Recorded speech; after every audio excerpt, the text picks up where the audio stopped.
yang berbeda, yang bisa terkait satu sama lain. Nah, kalau kita bicara tentang soal masa depan Partai Golkar, tentu kita bicara tentang soal partai politik. Nah, kalau bicara tentang partai politik, sebenarnya saya yang ada teori tentang bagaimana sebuah partai politik untuk bisa survive. Itu ada Randall Saman mengatakan ada dua ukuran partai politik itu bisa survive. Yang pertama itu dilihat dari dimensi sistem.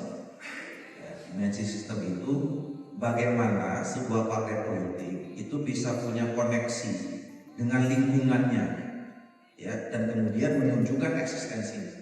Bagaimana punya interaksi komunikasi dengan rakyat, kemudian dengan sesama partai politik, punya interaksi dengan lembaga-lembaga politik, pemerintah dan seterusnya. Nah, jadi kalau dia eksis di berbagai elemen ini, maka ini tanda-tanda untuk tanda-tanda sebuah partai politik bisa survive. Yang kedua adalah dilihat dari dimensi nilai. Ya, apakah sebuah partai politik itu punya nilai, punya value? Kalau kita punya doktrin, gitu ya, punya ideologi, di mana ideologi itu bukan hanya dikembangkan di dalam partainya, tapi juga kemudian dikembangkan di dalam konstituennya atau masa secara keseluruhan, kira-kira begitu. Ya, sehingga memang partai itu diakui eksistensinya.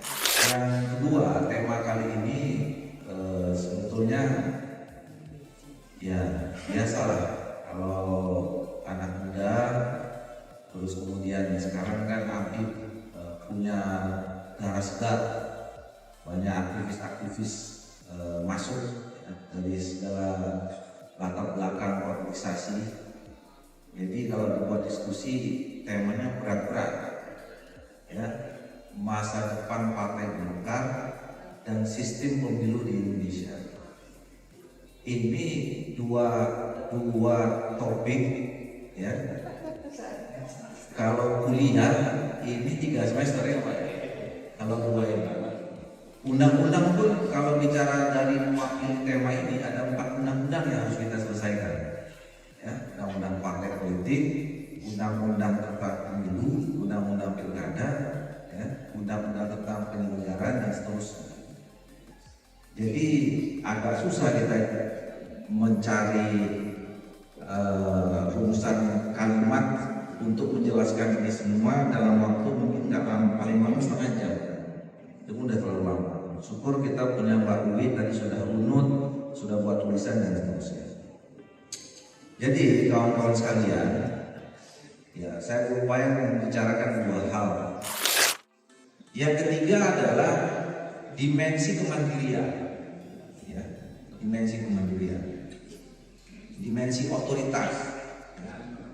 Apakah ketika dia diakui oleh lingkungannya, ya, dengan nilai yang tadi itu, dalam proses pengambilan keputusannya itu dilakukan secara independen atau mandiri?